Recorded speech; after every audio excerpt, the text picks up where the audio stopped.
complexe. Et depuis le début, Jacques, bien sûr, est défendu donc, par notre syndicat.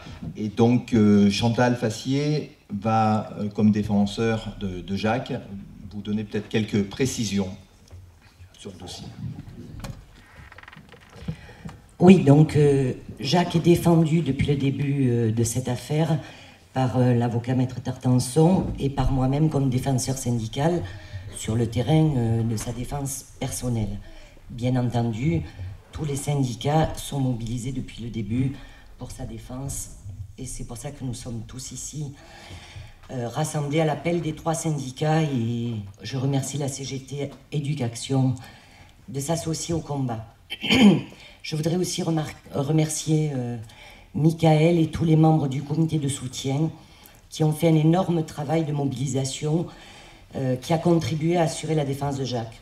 Alors, je voudrais d'abord dire que la procédure administrative engagée contre notre collègue Jacques Rissot est à l'image de la procédure de justice militaire appliquée au capitaine Dreyfus. Les 220 pages du rapport à charge du 11 juillet de l'inspectrice d'Apt, ça a été déjà dit, qui était un ramassis de mensonges, d'allégations diffamatoires, de ragots, de calomnies. Il y avait y compris des mises en cause très graves de la liberté d'expression et d'opinion d'un fonctionnaire. Il y avait un délit, il y a délit de vol et de recel de correspondance personnelle. Il y a tout un tas d'éléments extrêmement inquiétants quant aux procédures en vigueur dans notre département. Et tout cela s'est rapidement effondré. Même la plainte d'un papa d'élève contre le directeur de l'école de Rustrel, annoncée par le directeur académique dans les médias, avant même qu'elle soit déposée, est tombée. Il n'y a donc plus rien.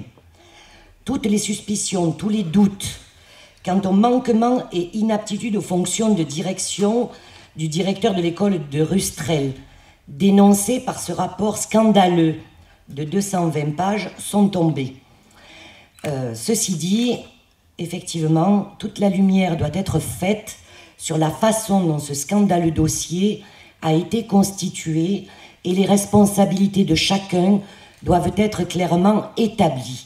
C'est ce que nous demandions au niveau de l'ensemble des syndicats et pour lequel, pour le moment, nous n'avons pas eu gain de cause, puisque, comme l'ont dit les camarades, le recteur ne nous a pas reçus, il n'a rien dit, il ne s'est pas positionné, et comme il a été dit, l'inspection générale, je vais y revenir, a fait un rapport sur la manière de servir, alors je ne vais pas paraphraser, sur la manière de servir du directeur de l'école de Rustrel. On est loin de ce que nous avions demandé, à savoir une enquête sur la façon dont ce dossier scandaleux a été fabriqué et qui a conduit à la suspension brutale de notre collègue Jacques. Donc je voudrais quand même rappeler rapidement les événements. Tout était tombé avant notre rencontre avec le directeur académique le 24 septembre et je crois que c'est aussi très important d'insister sur le fait que beaucoup de gens ont été entendus qui accusaient ou qu'on faisait accuser Jacques, mais lui n'a jamais, vous entendez bien, jamais été convoqué, ni par le directeur académique qui a signé l'arrêté de suspension, ni par l'inspecteur adjoint M. Marquier qui a conduit l'opération, soyons clairs, ni par l'inspectrice de la circonscription d'Apt, ni par personne. C'est lui qui a demandé une audience et qui a été reçu le 24 septembre. Depuis, plus rien, jusqu'à la venue le 7 novembre des inspecteurs généraux. Franchement, on n'a jamais vu ça. Un accusé qui ne peut même pas donner son point de vue, être entendu, qui n'est pas convoqué, qui n'est pas informé. Donc, lors de l'audience le 24 septembre, l'inspecteur d'académie nous a dit non, les petits dessins de Jacques Rissot, enfin tous les éléments évidemment scandaleux que nous avions dénoncés, tout ça, bon, ça n'existe plus. Et il nous a expliqué qu'il procédait à une nouvelle enquête, parce qu'il faut quand même que les choses soient clairement données, pour essayer de démontrer que le directeur de Rustrel pourrait avoir mal géré une situation de conflit qu'il qualifie de probable entre élèves dans son école. Ça tombe bien, il y a justement une campagne ministérielle contre le harcèlement entre élèves en milieu scolaire.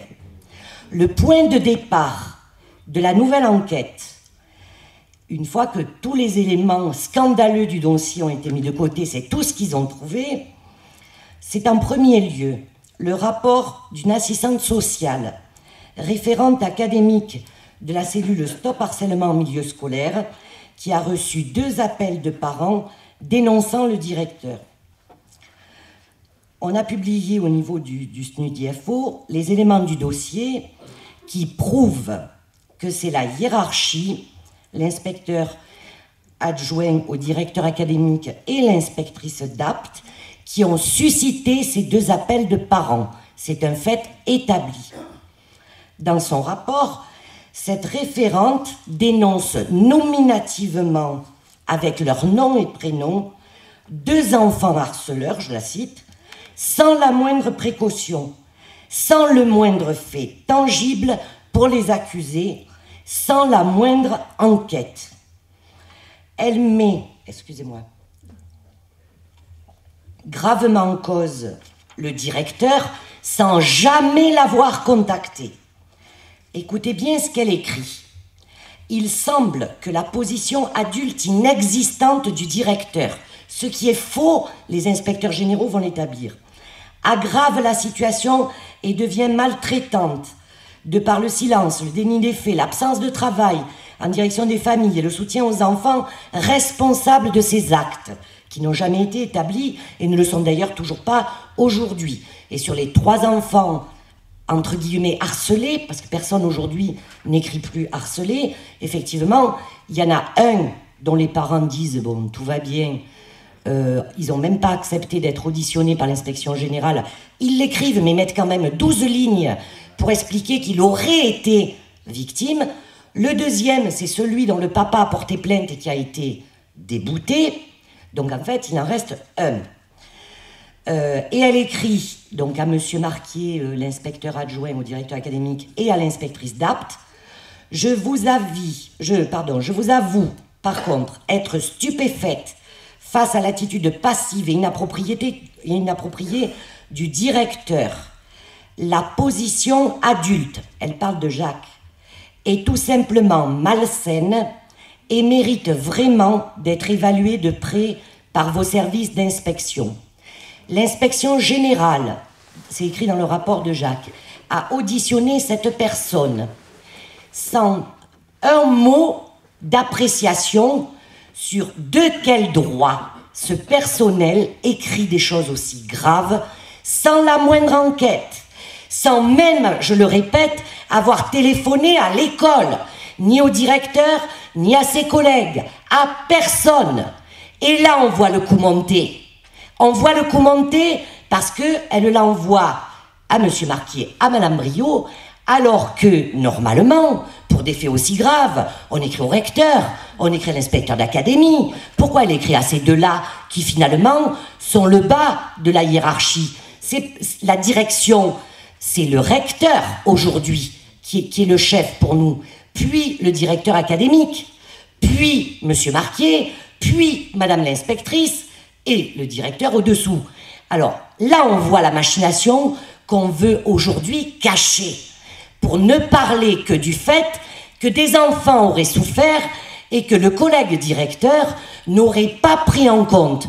Et je rappelle, c'est l'avocat, j'espère qu'il va venir, mettre Tartanson tout à l'heure, qui expliquait que le directeur, c'est pas un psychiatre, hein.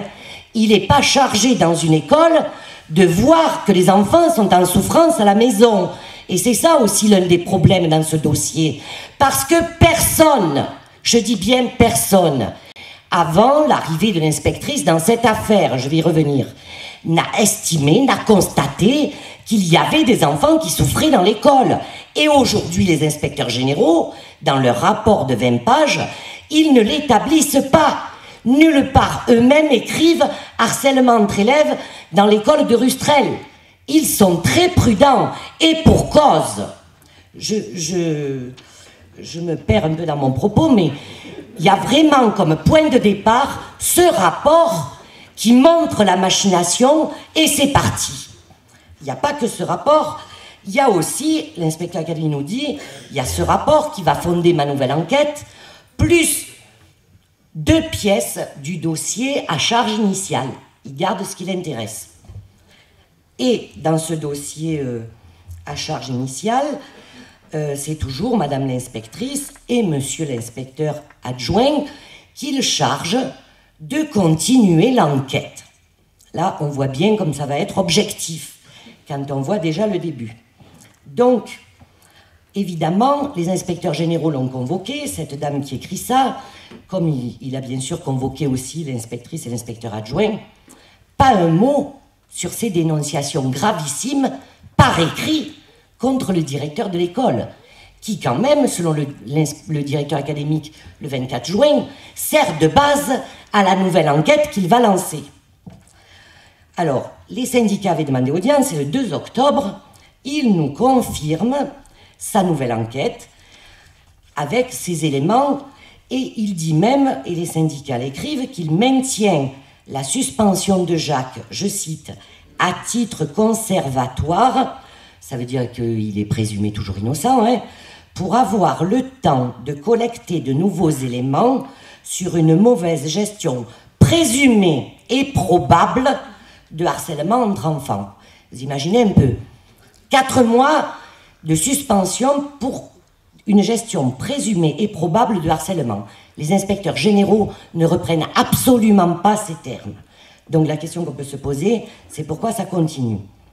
Donc, je pense que quand nous avons alerté au niveau de l'intersyndicale, et la mobilisation dans le département, le travail du comité, de tous ceux qui sont intervenus, et je remercie tout le monde à tous les niveaux, en direction du rectorat et du ministère, pour dénoncer cette nouvelle procédure engagée et s'émouvoir de la situation faite à Jacques, eh bien ça a amené le recteur à demander à l'inspection générale de faire cette enquête. Et de fait, le directeur académique est dessaisi du dossier. Donc c'est quand même étonnant qu'il convoque cette commission paritaire le 19 décembre. Il est vrai que nous allons arriver à l'échéance des 4 mois. Il est suspendu sans motif. Ça, l'inspection générale le relève. Sur la base du rapport de l'inspectrice qui est tombé, qui n'est plus valable. Et il est dessaisi. Alors, qu'est-ce qui convoque une commission paritaire? On peut craindre le pire. Donc, les 2 inspecteurs généraux sont venus. Ils ont entendu que des personnels sur Apt et sur Avignon, comme ça a été dit. Et j'ai demandé à être entendu pour, justement, donner des éléments, non pas sur un problème de harcèlement entre élèves, mais sur tous les autres éléments du dossier, pour dire halte à la machination. Et il faut bien, comme le recteur l'avait dit à Vincent, lors d'une audience au syndicat, à la FNEC FPFO au niveau académique, que la vérité soit faite, la lumière soit faite sur le dossier. Eh bien, les inspecteurs généraux, ils ont quand même apporté des confirmations sur toutes les choses scandaleuses qui ont été mises à charge contre Jacques, et en particulier, il a confirmé ce que Michael a donné de ce que l'inspectrice avait fait dans la réunion des parents d'élèves à la rentrée le 5 septembre à Rustrel. Ils ont aussi acté par écrit ce qu'elle avait dit dans la réunion des directeurs de toute sa circonscription le 4 septembre, à savoir qu'elle a mis en cause la présomption d'innocence de Jacques. Les inspecteurs généraux l'ont écrit, mais ils ne font pas de commentaires. Ils ne disent pas qu'elle est sortie de son obligation de réserve. Ils ne disent pas qu'elle a bafoué la présomption d'innocence de Jacques. Et de ce point de vue, je considère, comme défenseur de Jacques, que ce n'est pas normal. Et que si les inspecteurs généraux, et c'est tant mieux, et c'est bien qu'ils aient fait ces constats, ils citent ce qu'elle a dit, c'est scandaleux de ne pas dire qu'elle a commis des fautes. Parce qu'elle a commis des fautes. Et c'est ça qui a mis le bazar.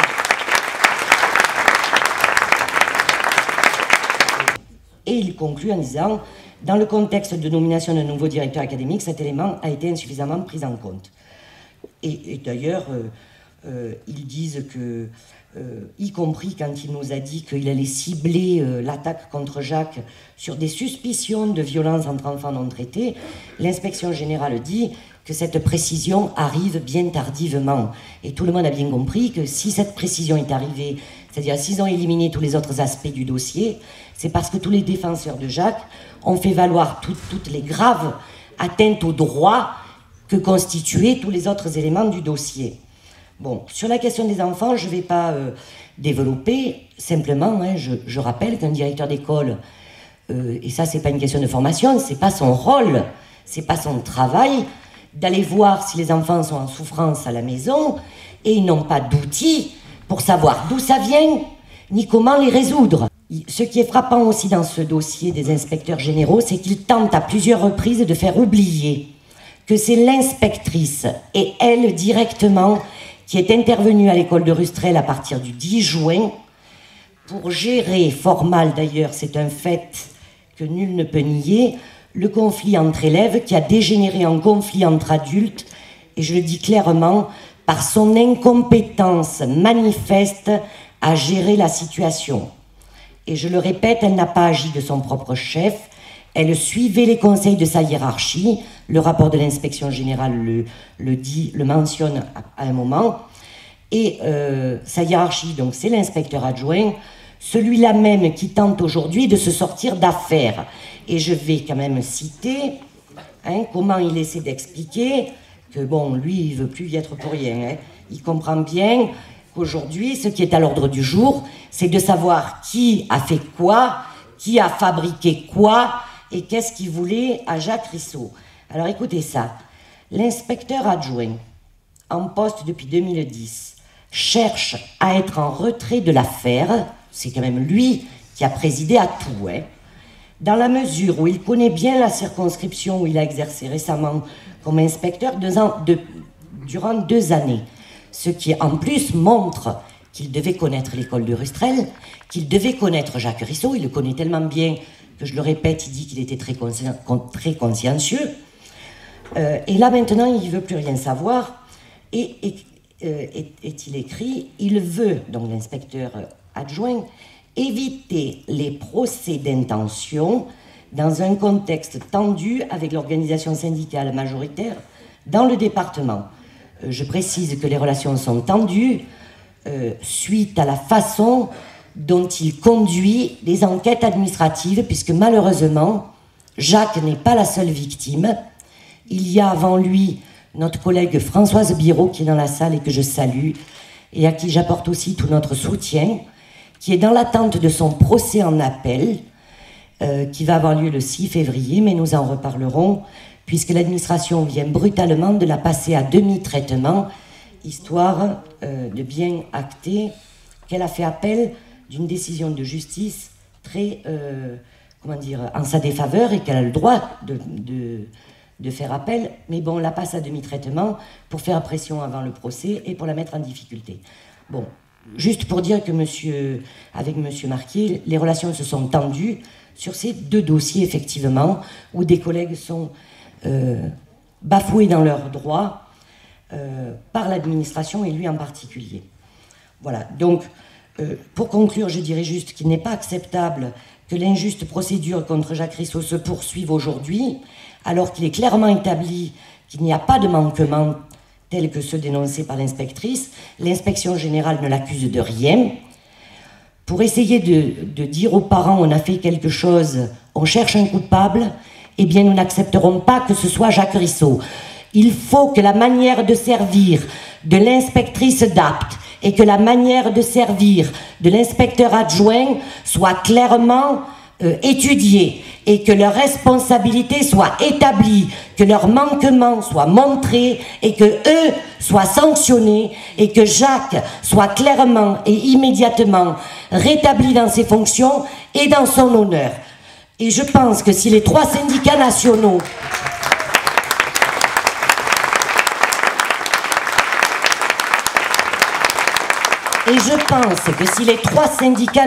et je remercie Cathy et Nicolas de l'avoir précisé, puisqu'ils sont tous intervenus au niveau du ministère, chacun de leur côté. Si aujourd'hui, nos 3 syndicats nationaux allaient voir le ministre pour lui dire « Maintenant, ça suffit, la procédure contre Jacques Rissot, elle est injuste, nous ne l'acceptons pas, personne ne l'accepte, nous allons continuer à nous mobiliser si vous ne retirez pas », je suis convaincue que tout serait stoppé. Et il faut ajouter, et toute la lumière doit être faite sur ceux qui ont monté ce procès en sorcellerie. Je vous remercie.